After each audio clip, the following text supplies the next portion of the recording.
Hi everyone, welcome back. We got the call that it's okay to pick up our block, crankshaft, and rods from the machine shop, and that's what we're about to do.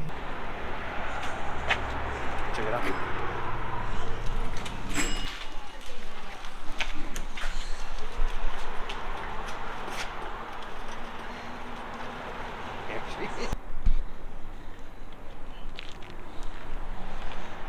Treat your crankshaft like your baby.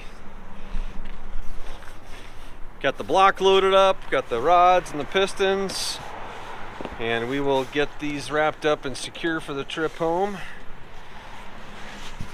We'll go inside here in a second and inspect our cylinder head with Ken.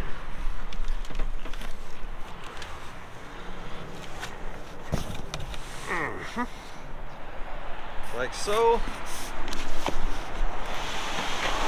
Kind of see all of them are pretty consistent down the line. So, yeah. You know, I probably recommend you get some new guides and stuff in this. We'll switch out those three and just make sure they're fit up correctly. Of course, it translates down to some wear on the stems of these. There's a few of these that, you know, are borderline. You're already three into them. You might want to do the other three kind of stuff. Right. And you're always welcome to get your guys' own parts if you want to. Kind of same. I don't know what you're doing for all your bottom end stuff. I know we got bearings and rings, but if you guys have a source and want to do that, you're perfectly welcome to. Just a couple of variations in the years through here, so just make sure you get some info from me before you.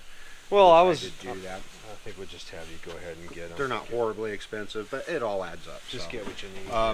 This is going through. I've got one seat right here that's got a hairline kind of heat check starting in it. So what we usually do is take it and cut it out and put a hardened seat in it and kind of cut that crack out of there. This year they're all hardened, right? And they're flame hardened. Yeah, they're going to be like you know, just a cast iron with a flame hardening process that they do from the factory. And you can kind of see even this one here is starting to pound down a little bit. It's a little bit wider than some of these other ones. Oh, I see that. Yeah. And that usually happens with something that's been ran for a while. Like you can see, I don't know, this is kind of some things that you'll kind of see over time. But if you take this valve and kind of tap it in this seat here, you can kind of feel that valve wants to stick on this seat. And that usually means that they don't have the guide kind of square to the seat. Oh, right. It usually... So they should be off a little bit, right? When you do a angle or so? No, the main thing is the seat's probably off from the guide a little bit. So in order for this valve to close up and seal every time, it's got to force itself against that guide and it starts stuffing it. There's a couple of valves in here you can already kind of see where it starts galling the bottom of the valve there. And that's usually because it's kind of finding its center, but it's got to do that by wedging itself up tight against that guide. Right, so gotcha. Starts wearing valves, starts wearing guides a little bit. And my guess is maybe when they switched out the guide, they didn't have the equipment to do it right, or, you know. So, and I can tell you, this block did come up, the block and this head came from a friend of mine who had a tractor shop in the middle of Iowa do this job. So I would imagine they used what they had. Yeah, and so, you know, and that's why we have you here to fix it all. That works on contractors and stuff that people don't mind tearing apart after a few hours. You know, they were doing Caterpillars and case motors, and here comes a Jeep motor. So. Right. And it's not in just horribly bad shape. Other than just the normal stuff that you'd probably see on something like this, you know, guides are pretty common on all these old cast iron heads. The water plugs, you can kind of see some of them are sunk in, some of them are out a little bit. They don't look rusted through by any means. I can't really see these ones. Even this one here really probably should be put in a little bit more. So if you wanted the brass plugs to kind of match your block and all that stuff, we can switch those out and make sure do the brass, do the valves and the guides as you see it fit for sure in the seats. Yeah, we'll go over the prices and stuff with you. Got one bad bolt hole there. Kind of see the threads are all crumbled out there, so I usually probably put a helicoil in it for you, so you're not trying to do that on the car or anything. No, it'd be nicer to do it now, that's for sure. Sure.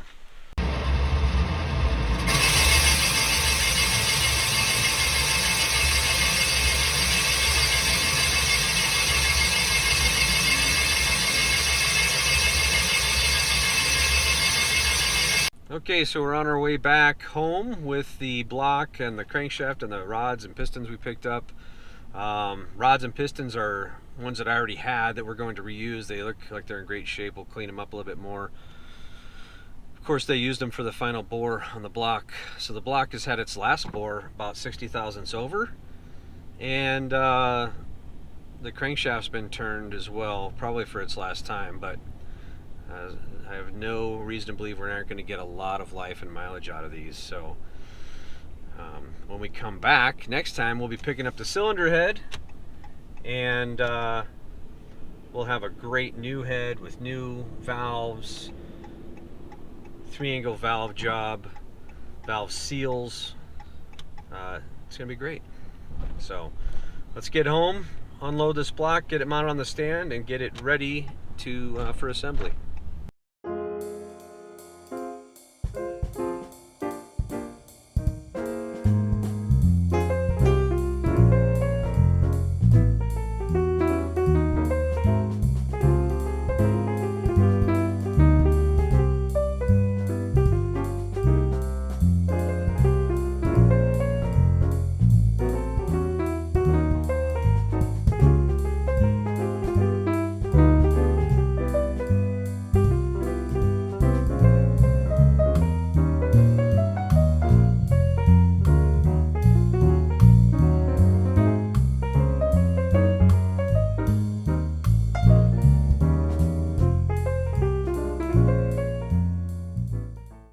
So I wanted to go over some of the things that we're doing with our engine. This is the Jeep Budget Rebuild 4.2 liter 258 cubic inch inline 6 Jeep 1979 motor. Some of the things we're going to be reusing, others we won't. And I'm talking about engine internals. First thing I wanted to go over is our push rods. When we remove the push rods, I labeled which lifter bore they came out of. You'll be able to see that. Keep them in order. However you want to label it, intake, exhaust, exhaust, intake, or you can just label them 1 through 6 and keep them in order with the original orientation of your block. It's important to keep those in order because if we reuse those along with lifters and rocker arms, the push rods want to be mated back up to the rocker and the lifter that they came from. So don't get things out of order. So originally, this camshaft to me looked really nice, and I wanted to reuse it, and I wouldn't have to break it in, and I would use the same lifters and the same lifter bores with the same rockers and the same push rods. As I've inspected it closer now, I see some pitting in the lobes at maximum lift. That's not gonna work, so we'll end up replacing this camshaft, which means I'll get a new set of lifters as well. But it's just a little too rough right there. I also measured all the base circles of the cam lobes, and I measured the max lift of each cam lobe, and they came up with quite a swing, anywhere between 14 thousandths and 15 thousandths between them all. 14 on the base, 15 on the actual lift. However, what I did find interesting was that once I averaged everything together, my average lobe lift was 0.248, which is exactly what the book says it should be. It just gets to that number in a funny way. We're still not going to use this camshaft. I don't want to take a chance on doing this again down the road. So again, rocker arms, these all look great. They clean up nice. We're going to get to use these again. No problem there. Push rods, no problem there. We can use those in a new cam and lifter set. That's fine. But save money where you can. If you don't need to replace it, don't. But take the time to inspect it carefully to make sure. The other thing I want to reuse, if you remember from the previous videos, we had a 40 over block given to us that needed to be bored. The existing block that came out of the Jeep was already at 60 over. So what we did is I pulled the 60 over piston and rods, and we're going to use those in the 40 over block that's now been bored to 60. So this is what you start with. This is kind of what things looked like. Covered with carbon. They actually looked quite worse, but I've had them soaking a little bit. It's a cast aluminum piston, so make sure you don't use any sort of cleaner with an extreme pH, low or high. Scotch-Brite pads and just simple degreasers work just fine. It looks pretty gross. You'd think, oh yeah, I'm just going to buy new pistons. There's really no need to. Then you have to bake your rods, press your pins, put them back on. A lot of extra work. You do have to clean the grooves, and we have tools for that. When you're all finished, this is what it looks like. Nice, clean, new, polished piston. This is going to be reused. All of these will be reused. There's nothing cracked, bent, or broken about these. There's no reason why we cannot use these. So these 60 over pistons that were in the existing block, they're going to be used in the new block that was given to us at 40 over. So it's important when you remove all of your push rods, label which lifter bores they come out of.